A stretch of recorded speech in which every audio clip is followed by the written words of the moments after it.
What's up, guys? Pastor Andrew here. Thank you for choosing to spend your night with us at Small Groups. I'm excited about the topic that we get to chop up here in just a few minutes.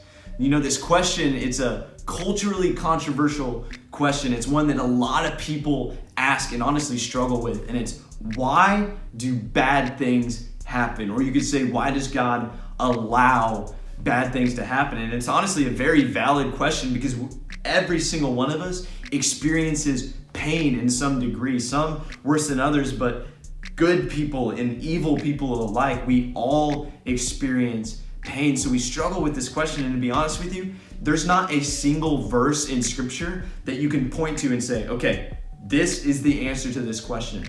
So instead, we kind of have to zoom out and look at the larger narrative of Scripture and kind of study the character of who God is based on how He interacts with people in the Bible. And based on those facts, then we can come to a point where we take a leap of faith in our thinking and have peace about the situation.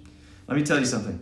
It's hard to be happy about the state of being that we live in where there's all this pain and suffering. But let me tell you, God can give you peace about it. And you can continue to have a rich relationship with Him in the midst of your suffering.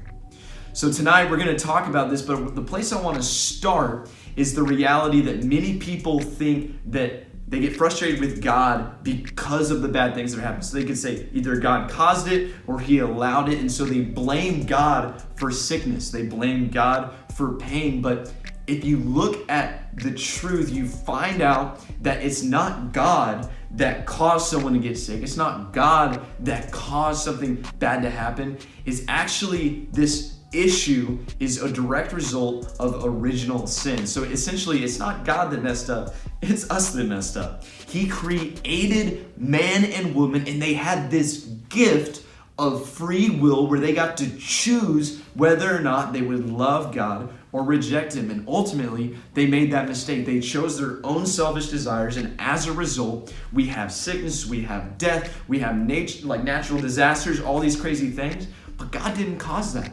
Sin itself was something that man caused by their own free will. And now we're just experiencing the consequences for that decision. But honestly, I sometimes get frustrated. I'm like, yo, Adam and Eve, what is your problem? You ruined everything. But to be real, if it wasn't Adam and Eve, it would have been me. Eventually, all of us had that potential to make that mistake. But let me just challenge you to think about this for a second. If God created free-willed beings, then the only way for them to come back into a right relationship with God is for them to choose God again over their own selfish desires. So perhaps what God was thinking is, I'm going to let mankind experience the pain and the suffering and the consequences for their decision, and that perhaps all that evil, all that suffering would make them realize that choosing me, that's the best decision. That in the midst of our pain, we would see salvation and the potential of a right relationship with God and the promises and the heaven and the hope that we have, and that perhaps they would turn back to God and choose Him again.